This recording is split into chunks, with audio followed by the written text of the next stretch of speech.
আমরা ওই লোককে মূল্যায়ন করব, ধর্মকে কোনো মূল্যায়ন করব না। আমরা ধর্মে বিশ্বাস করি না, ধর্মীয় রাজনীতি মানি না, শরিয়া আইন বিশ্বাস করি না। কখনোই আমরা ধর্মকে মূল্যায়ন করব না, আমরা মানুষকে মূল্যায়ন করব। আমরা কখনো ধর্মভিত্তিক রাজনীতিতে বিশ্বাস করি না। ইন্না আনজালনা ইলাইকাল কিতাবা বিল হাক্কি লিতাহকুমা বাইনান নাস।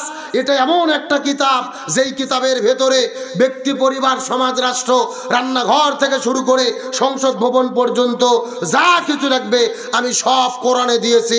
চিৎকার করে বলেন আল্লাহু আকবার। তার মানে বোঝা গেল রাজনৈতিক ইবাদতের মূল কথা হলো জমিন যার, আইন চলবে তার। জমিন যার।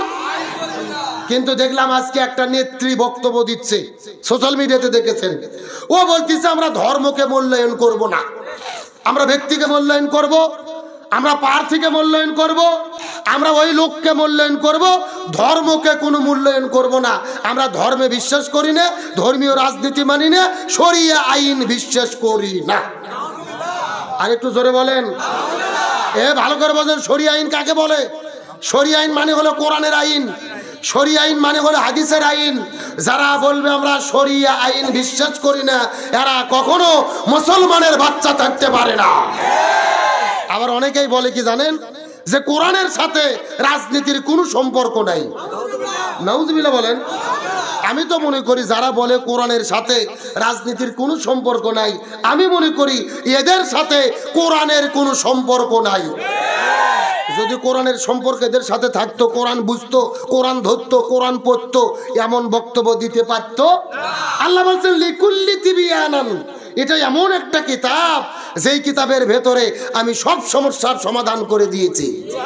তাহলে আমি যখন বলবো সব সমস্যার সমাধান, আপনারা বলবেন দিতে পারে আল কোরআন।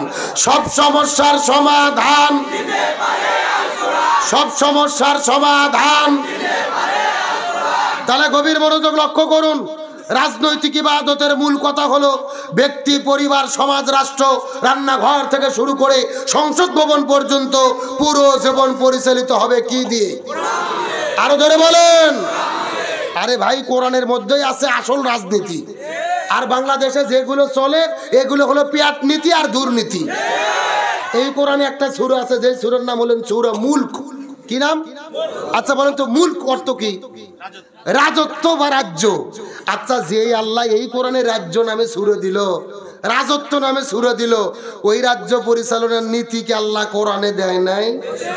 বরং রাষ্ট্র কেমনে চলবে, কিভাবে চললে সফল হবে, কিভাবে চললে বৈষম্য দূর হবে, শান্তি কায়েম হবে, পুঙ্খানুপুঙ্খ ভাবে এই কোরআনে কে বর্ণনা করেছেন?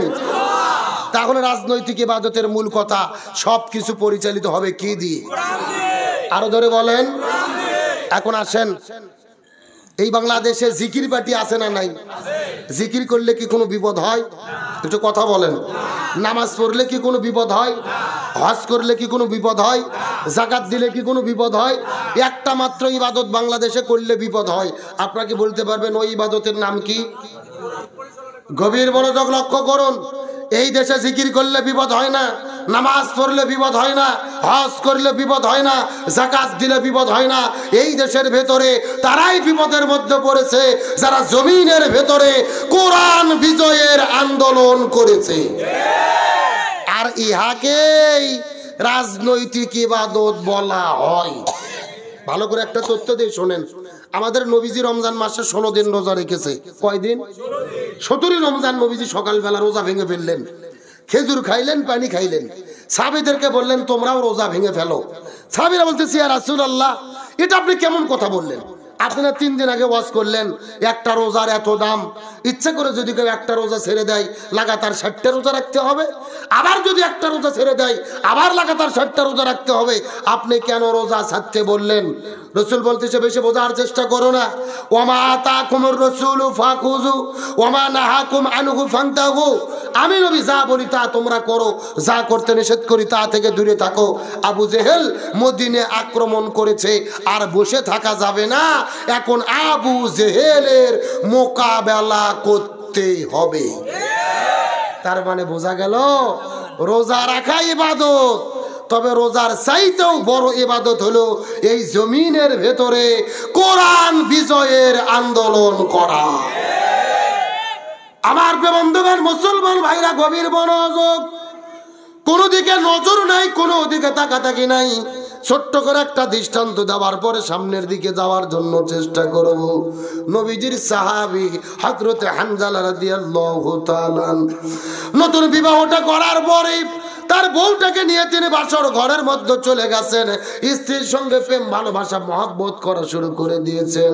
ফুলসজ্জার রাতটা পার করতেছিলেন, এমন সময় লক্ষ্য করে দেখা গেল ওই মদিনার গলি থেকে কে যেন চিৎকার করে ডেকে বলে, কুতিলা মুহাম্মদ, কুতিলা মুহাম্মদ, মুসলমানদের নবী জমিনের মধ্য থেকে বিদায় নিয়ে চলে গেছে।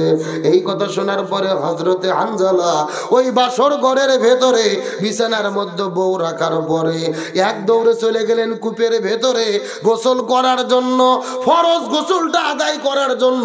ওই কূপের মধ্যে যাওয়ার পরে কূপ থেকে যখন হাতের মধ্যে তিনি পানি তুলেছেন, পানিটা শরীরের মধ্যে ঢেলে দেবে, আবার লক্ষ্য করে দেখে কে যেন চিৎকার করে ডেকে বলে, ফানান,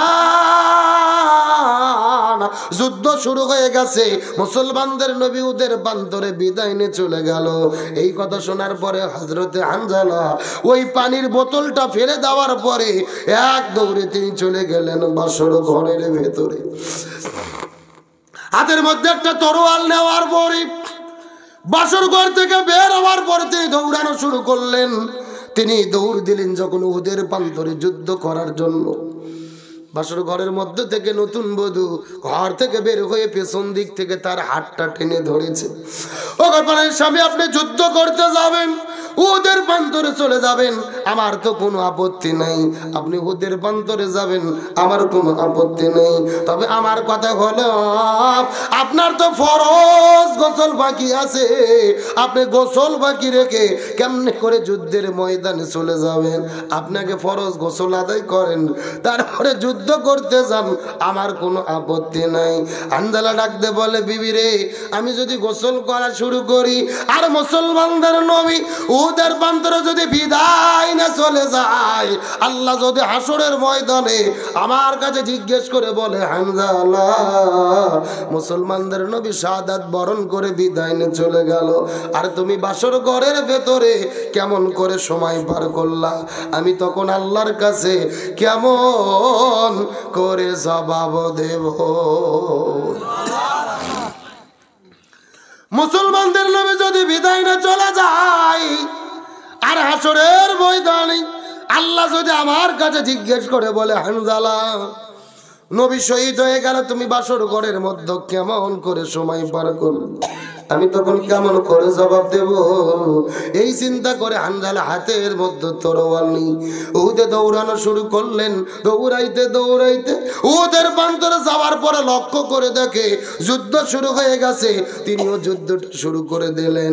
যেহেতু তার ফরজ গোসল বাকি ছিল, একদিকে তার ফরজ গোসল বাকি, আর একদিকে ফজর কাজা, জহুর কাজা, আসর কাজা, এক নয় দুই নয় তিন ওয়াক্ত নামাজ তিনি কাজা করে ফেললেন। আসর নামাজ পড়ার পর আসর পরে লক্ষ্য করে দেখা গেল মাগরিবের নামাজের কিছু সময় আগে কয়েকজন কাফেরকে জমিন থেকে বিদায় করে দেওয়ার পরে পেছন দিক থেকে একটা কাফের আসার পরে হানজালার কাঁধের উপরে তরোয়াল দিয়ে আঘাত করলেন। হযরতে হানজালার দেহ থেকে কাল্লাটা আলাদা হয়ে গেল। উহুদের প্রান্তরে শুধু হানজালা নয়, নবীজির ৭০ জন সাহাবী শাহাদাত বরণ করেছেন। আজকে যারা মক্কা মদিনায় হজ উমরা করতে যান, ওই মদিনার মধ্য গেলেই কিন্তু দেখতে পারবেন মদিনায় উহুদ পাহাড়ের নিচে একই জায়গার ভেতরে ৭০ জন সাহাবীকে কবরস্থ করে রাখা হয়েছে। এই যে মাহফিল যেই রকম চতুর্দিক দিয়ে বাউন্ডারি ঘেরাও করেছে, একই রকম ভাবে ৭০ জন সাহাবী কবরস্থ করে চতুর্দিক দিয়ে ওয়াল দিয়ে ঘেরাও করে রাখা হয়েছে। ওই ওয়ালগুলার ভেতরে ওই ৭০ জন সাহাবীর নামগুলো খোদাই করে লেখা রয়েছে। আমার নবী বড় দয়া করে, মায়া করে, মহব্বত করে করে, কান্না করে করে ওই ৭০ জন সাহাবীকে নবীজি নিজে হাতে কবরস্থ করে রেখেছে। ওই মদিনা যাওয়ার পরে লক্ষ্য করে দেখলাম ওই মদিনার মধ্যে হাজার হাজার পাহাড় দেখা যায়, কোন পাহাড় কিন্তু লাল নয়। উহুদ পাহাড়কে যত পরিমাণ লালচে বর্ণের দেখা যায়, আমি মদিনার মানুষদেরকে জিজ্ঞেস করে বললাম, ভাই এই মদিনায় হাজার হাজার পাহাড়ের ভেতরে উট পাহাড় এত লাল কেন দেখা যায়? লালসে বর্ণ হওয়ার কারণটা কি বলেন তো দেখি।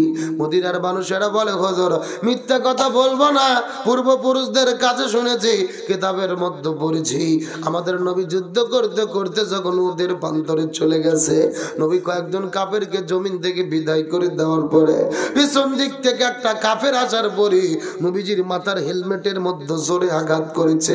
নবীর মাথার হেলমেট ভেঙে দুই ভাগ হয়ে গেছে, এক ভাগ নবীজির মুখের মধ্যে ঢুকে পড়েছে। নবীজির দান মোবারক শহীদ হয়ে গেছে, মুখের মধ্যে থেকে ঝরঝর ঝরঝর করে রক্ত পড়ে। একটা ফোঁটা রক্ত ওই মদিনার মধ্যে যখন পড়েছে, পুরো মদিনা থর করে কাঁপা শুরু করেছে। আর একটা ফোঁটা রক্ত যখন ওদের প্রান্তরে পড়েছে, পুরো উৎপারটা কাঁপতে কাঁপতে কাঁপতে কাঁপতে ওই সাদা আর কালো থেকে লাল আকার ধারণ করেছে। লিল্লাহি তাকবীর। আমি নবী না চিনিলাম, কি ভুল করিলাম, আমি নবী না চিনিলাম, কি ভুল করিলাম, বসমে ঢালিলাম ঘি, মানুষ হইয়া জন্ম লইয়া মানুষের করিলাম কি, আমি মানুষ হইয়া জন্ম লইয়া মানুষের করিলাম কি। আমার নবীজি উহুদের প্রান্তরে হাউমাউ করে কান্না শুরু করলেন। নবীজি লক্ষ্য করে দেখতে পারেন ওই মদিনার মধ্য থেকে একটা সুন্দরী মেয়ে বের হয়ে হাউমাউ করে কান্না করে করে করে করে মদিনার দিকে উহুদের প্রান্তরে চলে আসে। নবী লক্ষ্য করে দেখতে পারলেন মেয়েটির হাতের মধ্যে মেহেদি, পায়ের মধ্যে মেহেদি। নবীজির বুঝতে বাকি রইল না, ওই মেয়েটি বাসর ঘরের মধ্য থেকে উহুদের প্রান্তরে দৌড়ে চলে এসেছে। নবীজি মেয়েটির কাছে যাওয়ার পরে ডাকতে বলে, মা কি তোমার হয়েছে বলো তো, উহুদের প্রান্তরে কেন দৌড়ে চলে আসলে? মেয়েটি কান্না করে করে বলে, ইয়া রাসূলুল্লাহ, আপনি কি আমাকে চিনতে পেরেছেন? আমি তো সেই মেয়ে, গতকালকে সন্ধ্যার দিকে আপনার সাহাবী হানজালার সঙ্গে আপনি যেই মেয়েটিকে বিবাহ করে দিয়েছিলেন। ইয়া রাসূলুল্লাহ, আপনার কি মনে পড়ে গতকালকে সন্ধ্যার দিকে আপনার চাচা সাহাবী হানজালার সঙ্গে যেই মেয়েটিকে আপনি বিবাহ করে দিয়েছিলেন, আপনার কি মনে পড়ে? আমি তো সেই মেয়ে। আপনি বিয়ে করে দেওয়ার পরে হানজালা আমাকে নিয়ে যখন বাসর ঘরের মধ্যে চলে গেল, ওই বাসর ঘরে যাওয়ার পরে আমাদের মধ্যে প্রেম ভালোবাসা মহব্বত চলতেছিলেন। এমন সময় বাইরে থেকে কে যেন ডেকে বলে, কুতিলা মুহাম্মদ, কুতিলা মুহাম্মদ, মুসলমানদের নবী জমিন থেকে বিদায় নিয়ে চলে গেছে। এই কথা শোনার পরে আমার স্বামী বাসর ঘরের মধ্যে থেকে আমাকে বাসর ঘরের বিছানায় রাখার পরে হাতের মধ্যে তরোয়াল নিয়ে যুদ্ধ করার জন্য চলে এসেছি। নবীজি জানতে পেরেছি সন্ধ্যার আগে আমার স্বামী এই দুনিয়ার মধ্য থেকে বিদায় নিয়ে চলে গেছে, শাহাদাত বরণ করেছে।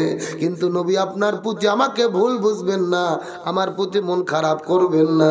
আমার স্বামী বিদায় নিয়ে চলে গেছে, আমার স্বামী শাহাদাত বরণ করেছে, এই জন্য আমি কোনো কান্না করি না। আমার কান্না করার কারণ হলো আমার স্বামীর ফরজ গোসল বাকি আছে, আপনি একটু আমার স্বামীর জন্য গোসলের ব্যবস্থাটা করে দেবেন। লিল্লাহি তাকবীর। এ আপনার মুসলমান গভীর মনোযোগ লক্ষ্য করুন, ইমানের পাওয়ার কাকে বলে, শক্তি কাকে বলে। স্বামী বিদায় নিয়ে চলে গেছে, তাতে আমার কোনো টেনশন নাই। স্বামী তো শাহাদাত বরণ করেছে, আখিরাতের ময়দানে শহীদ হিসেবে আমি তাকে পাবো। কিন্তু তার ফরজ গোসল বাকি আছে, দয়া করে গোসলের ব্যবস্থাটা করে দেবেন। তার কারণ ইসলামী শরীয়তের বিধান হলো, কোনো ইমানদার মুসলমান দিন কায়েমের যদি আন্দোলন করে আর জালেমের জুলুমের মোকাবেলা করতে গিয়ে যদি দুনিয়া থেকে বিদায় নিয়ে চলে যায়, আল্লাহ বলেছেন এদেরকে নতুন করে গোসল করানোর কোনো দরকার নাই, নতুন করে কাপড়ের কাপড় পরানোর কোনো দরকার নাই। আল্লাহ বলে ইয়া রাসূলুল্লাহ শহীদ যারা হবে রক্ত মাখা জামা নিয়ে এদেরকে কবরের মধ্যে দাফন করে দেবেন। এই মানুষগুলো হাসরের ময়দানে ওই রক্ত মাখা জামা নিয়ে শহীদদের কাতারে আল্লাহর সামনে দাঁড়ায়া যাবে।